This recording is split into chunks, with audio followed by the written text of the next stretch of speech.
Ben thought about his endless hours on this empty lot, time slipping past without measure, about watching clone Claudia stack stones with such certainty while he sat here unable to even imagine what kind of house he wanted.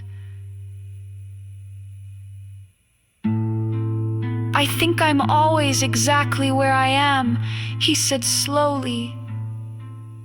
"That's part of the problem."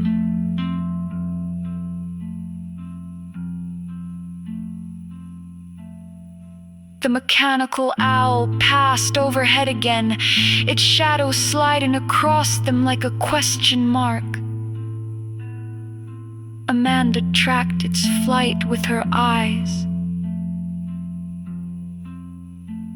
"Henry and I," she began, then faltered.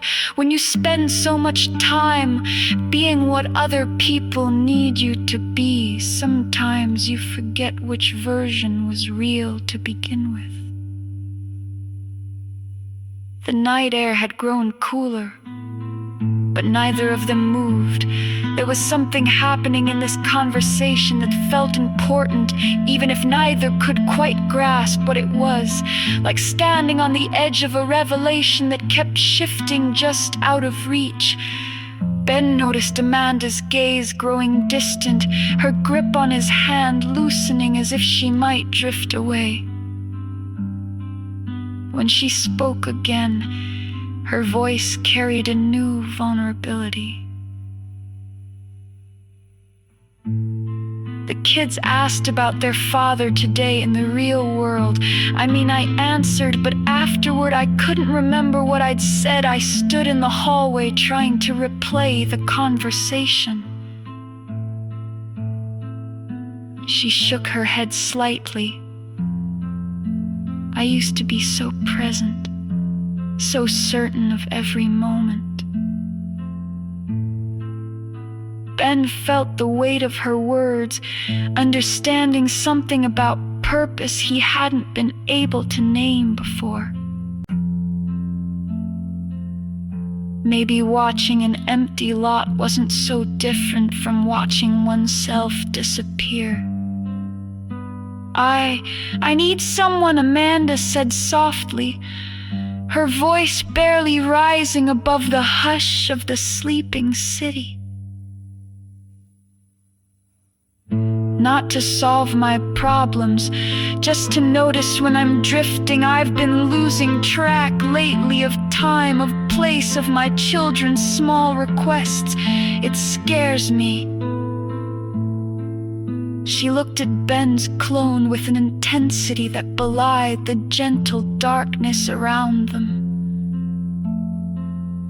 "You look as if you have a moment to spare. Would you keep watch sometimes? Lend me a voice to call me back before I wander too far. It's a strange favor, I know, but I'm worried I'll miss something important if I keep spinning inside my own mind." "I can do that," Ben said simply, and for the first time since his creation, he felt the shape of a purpose that was entirely his own. Amanda nodded, her form growing more solid as if his agreement had somehow anchored her.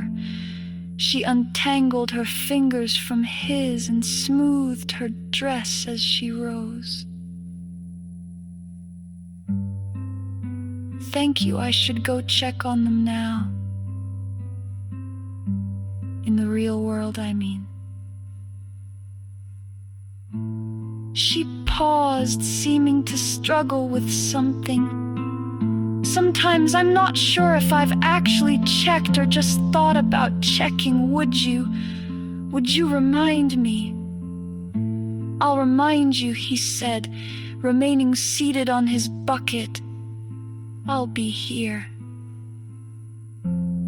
The words carried more meaning than either of them could fully grasp in that moment. She took a few steps back toward her house, then stopped. Her hand dipped into a fold of her dress and withdrew a small golden key. This will let you into my personal space, my real eyes and ears when I need them.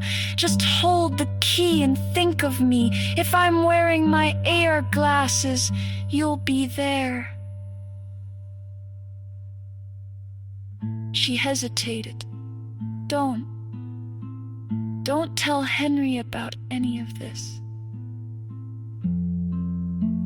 Then she was moving up the path, her figure blending with the shadows until she disappeared into the darkness.